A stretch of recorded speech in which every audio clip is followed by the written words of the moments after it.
స్నేహితులారా, ఈ సమయాన్ని బట్టి దేవునికి వందనాలు తెలియజేస్తూ ఉన్నాను. ప్రేమపూర్వకముగా మిమ్మల్ని అందరినీ వాక్య ధ్యానంలోనికి ఆహ్వానిస్తూ ఉన్నాను.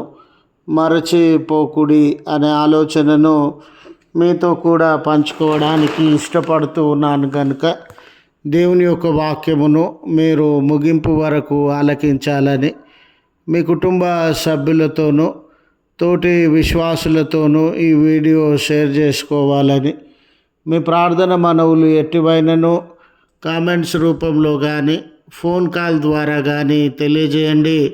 నమ్మకంగా మీ కొరకు ప్రార్థిస్తాము. వీడియో ఈ లేఖన భాగము హెబ్రీ పత్రిక 13వ అధ్యాయము 16వ వచనము. ఉపకారమును ధర్మమును చేయ మరచిపోకుడి, అటు యాగములు దేవునికి ఇష్టమైనవి.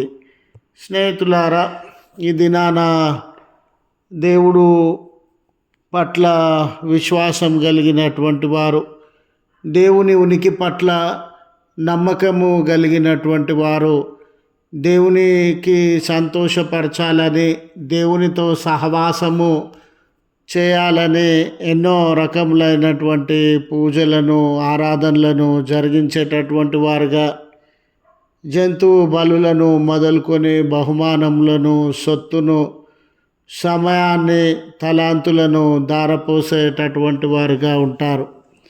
మనలో ఉన్నటువంటి ఆలోచన ఏమిటంటే, మనము వీటన్నిటినీ సమర్పించడం వలన దేవునికి దగ్గర కాగలమని, ఆయనను సంతోషపరచగలమని, ఆయన కృప దీవెనలను అనుభవించేటటువంటి వారంగా ఉండగలమని.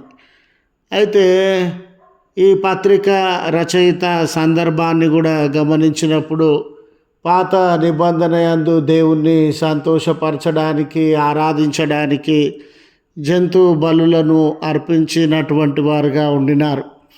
అయితే దేవుడు వాటన్నిటినీ కాదన్నటువంటి దేవుడు. అసలు దేవుడికి నిజమైనటువంటి యాగము, నిజమైనటువంటి బలి ఏమై ఉన్నది?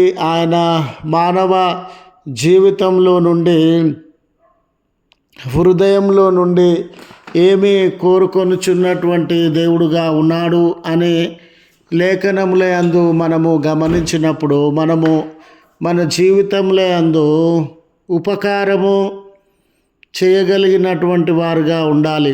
మన చుట్టూ నానా రకములైనటువంటి ప్రజలు ఉండినారు. అవసరత కలిగిన వారు, శ్రమ కలిగిన వారు, ఇబ్బందులు కలిగినటువంటి వారు, ఆయా పరిస్థితులలో కష్టాల మధ్య, కన్నీళ్ళ మధ్య నలిగిపోతూ ఉన్నటువంటి వారు. అటువంటి వారికి మనము సహాయము అందించగలిగినటువంటి వారుగా ఉండాలి. దేవుడు ఒక విశ్వాసి జీవితంలో దేన్ని చూసి సంతోషించేటటువంటి వాడుగా ఉన్నాడు. దేవునికి ఏ యాగము ఇష్టమైనటువంటి యాగమని మనము తలపోసినప్పుడు ఉపకారము చేయగలిగినటువంటి గుణము, ఈ కష్టాలు, శ్రమలు కలిగిన, నొప్పి, ఆయాసలు కలిగిన బిడ్డలకి వారి కష్టకాలంలో సహాయం చేయడం అనేది దేవునికి ఇష్టమైనటువంటి యాగంగా మనము గుర్తెరగాలి. ధర్మము ఇది మానవులందరూ చేయదగినటువంటి కార్యమని, మానవులకందరికీ అందించినటువంటి బాధ్యత అని దేవుడు మనకు ప్రబోధించుచు ఉన్నాడు.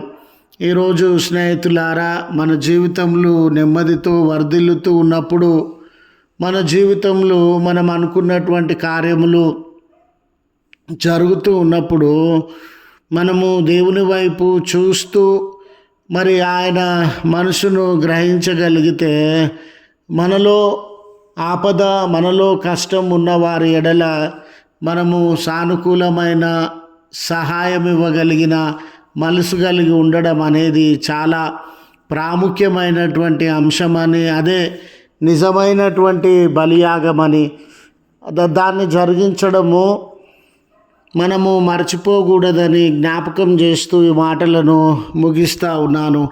ప్రార్థించుదము. కృపగల తండ్రి, ప్రేమగల మా దేవ, మీ పరిశుద్ధ ఉన్నతమైన నామమునకు కృతజ్ఞతలు చెల్లిస్తూ ఉన్నాం.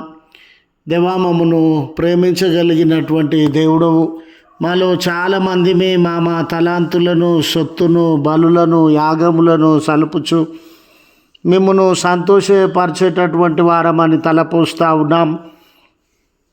ఇతరులకు ఉపకారం చేయడానికి మించిన సహాయము లేదని గ్రహించగలిగిన మనసు మా అందరికీ దయచేయవలసినదిగా మనవి. ప్రార్థనలు ఏకీభవించుచు ఉన్న బిడ్డలను జ్ఞాపకం చేసుకునండి. వారి సమస్యలో ఉన్నారా, కొదువలో ఉన్నారా, ఆకలి, దప్పిక, అనారోగ్యము, నిందలు, దుఃఖకరమైన, వేదనకరమైన పరిస్థితులను అనుభవించుచు ఉన్నారా, కనికరించి మీ దయను కుమ్మరించవలసినదిగా వేడుకొనుచు ఉన్నాం. ఈ దినపు దీవెనలతో వారిని దర్శించండి. బర్త్డేస్ అని, వెడ్డింగ్ యానివర్సరీస్ అని జరిగించుకునిచున్న బిడ్డలకు మీ కృప దయచేయమని క్రీస్తు పేరట వేడుకొనుచు ఉన్నాము తండ్రి. ఆమెన్. తండ్రి, కుమార, పరిశుద్ధాత్మ త్రియేక దేవుని దీవెన మనకు తోడై ఉండి మనలను కాపాడును గాక. ఆమెన్.